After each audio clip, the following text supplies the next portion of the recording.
ডাঙৰ ডাঙৰ মহানগৰবিলাক, ডাঙৰ ডাঙৰ ৰেল ষ্টেচনবিলাকত প্ৰায় মানুহৰ মোবাইল ফোন থপিয়াই নিয়াৰ ঘটনা পোহৰলৈ আহি থাকে আৰু পুলিচেও তেনেকুৱা চোৰক মাজে সময়ে উত্তম মাধ্যম দিয়া আমি দেখিবলৈ পাই থাকোঁ। কিন্তু বিহাৰত এইবাৰ এটা অদ্ভুত ঘটনা সংঘটিত হৈছে, যিটো ঘটনাৰ লগত মোবাইল ফোনৰ পূৰ্ণ সম্পৰ্ক আছে।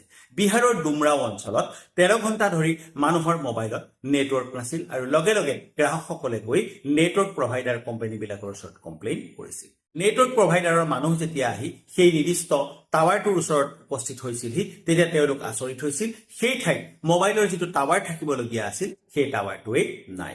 টাৱাৰটোৰ লগতে সেই স্থানৰ পৰা টাৱাৰৰ লগত সংলগ্ন জেনেৰেটৰটোৰ অন্তৰ্ধান হৈছিল। তথ্য অনুসৰি 25 জন মানুহে ধাৰাসাৰ কষ্ট কৰি সেই মোবাইলৰ টাৱাৰটো সম্পূৰ্ণৰূপে কাটি তাৰ পৰা বিচ্ছিন্ন কৰি লৈছে। এই ঘটনাটোৱে সমগ্ৰ ভাৰতবৰ্ষ জুৰি চাঞ্চল্যৰ সৃষ্টি কৰিছে। চাওকচোন, কেইটামান চোৰৰ দুষ্কাৰ্যৰ কাৰণে গোটেই বিহাৰী জাতি আজি লজ্জানত হ'বলগীয়া হৈছে।